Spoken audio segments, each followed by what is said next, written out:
Okay, so this is the fourth case already, no? Here, we have applied force on masses.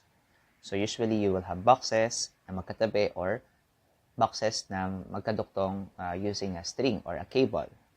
Magkaduktong on both ends with each other.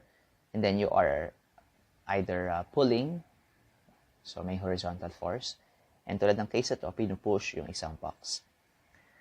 So in this problem, you are given with two boxes. Box A is 20 kilogram and box B is 5 kilogram. And then there is an applied force, a rightward force equal to 100 newtons rather. So you are accelerating to the right as well. Now you have to find the magnitude of the force that box A exerts on B. Okay? Kasi yung box A, tutulak niya yung B, di ba? So yung box B, makakaramdam siya ng force from box A. F sub A. In the same, or at the same time, box B will also do the same to box A. Action, reaction, di ba? Kung ano yung magnitude ng ano yung magnitude ng FA, the box B will also be exerting a force on box A, which is opposite in direction but equal in magnitude doon sa FA. So, we are actually looking for that. For FA or FB kasi equal naman sila dito sa unknown na ito. Okay. How do we treat these types of problem? The first thing to do is to, again, draw a free body diagram. You have to draw a free body diagram. Kasi that will show understanding of the problem, di ba? And at the same time, pag mali ang FBD mo, mali ang summation of forces na magagawa mo later on. Okay, for FBD of the box A, there are a lot of forces. We have the normal force from the table, di ba? And the equal in magnitude but opposite in direction, gravitational force rather, or the weight. And I also have the applied force. Although nandoon siya sa sa side na to, pwede ko siyang ilipat doon here. Hindi ko siya ilagay dito. Ganun din ibig sabihin nun. Okay? This is the F. Let's say a person did that. F sub V, 100 Newton. And also the force applied by B exerted on box A by box B. Now,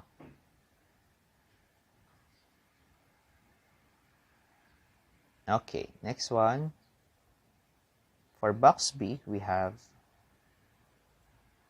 also F sub N. We also have weight. Weight of box B. And then we have F sub A. This is the force exerted by the box A on box B. So, if wala siyang force, walang FA, hindi siya mag-move then to the right, diba? Kasi remember, ang force lang naman ay binigay doon sa box A, hindi sa box B. So, the box will also be moving at the same acceleration as A because of the force A, or force from the box A. In consequence, magre-react din yung box B, diba? It will exert an equal but opposite in direction force B on box A. Sige. To solve for the acceleration, meron tayong gagawin technique. We will treat the system or the two boxes as one or as a single mass. So instead of having 20 kilogram and then 5 kilogram, I will now have 25 kilogram. Iko-combine ko sila. And then, also, meron pa rin 100 newtons. So, if I draw the FVD of this, it will be much more simplified, di ba? I will have Fn, I will have weight, I will have the applied force. Wala akong force between A and B kasi tinreat ko na sila as a single mass. Okay? So if I sum the forces here along the x, m equals acceleration, horizontal acceleration. So bakit along the x na? Kanina puro tayo along the y. Kasi remember, ang unknown natin, ang hinahanap natin ay nasa x-axis. Okay, yung FA or yung FB, yung hinahanap natin. So we have to solve forces along the x. Remember, ang involved lang along the y ay normal force and then yung weight. So yeah, we're not interested on any of them.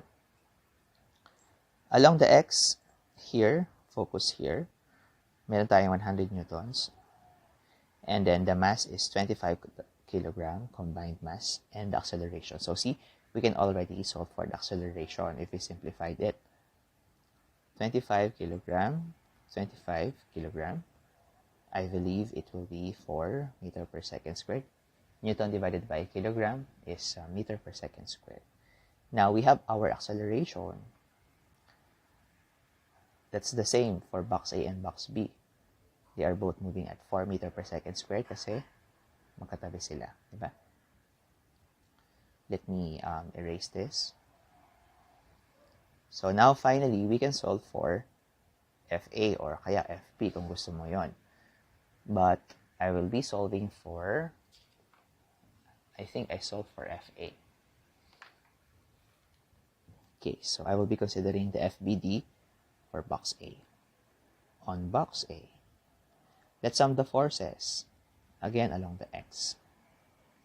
Lagyan mo ng mga ganitong label, no, on box A, para malaman ko kung saang FBD ka nagsum ng forces.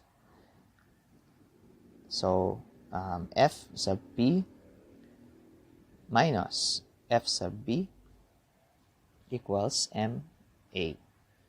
F sub P is 100 Newton. F sub B, that's the unknown, equal to the mass of the box A.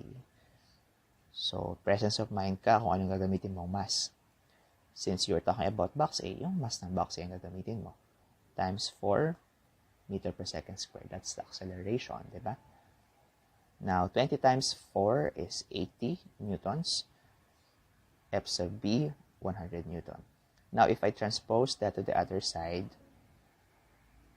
so negative FB equals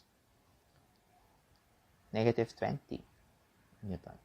I have a negative sign on both sides. No? Okay, I can remove that. Now, F is 20 Newton. That is also FA. This is the force applied by box A dito sa box B. 20 newtons lang.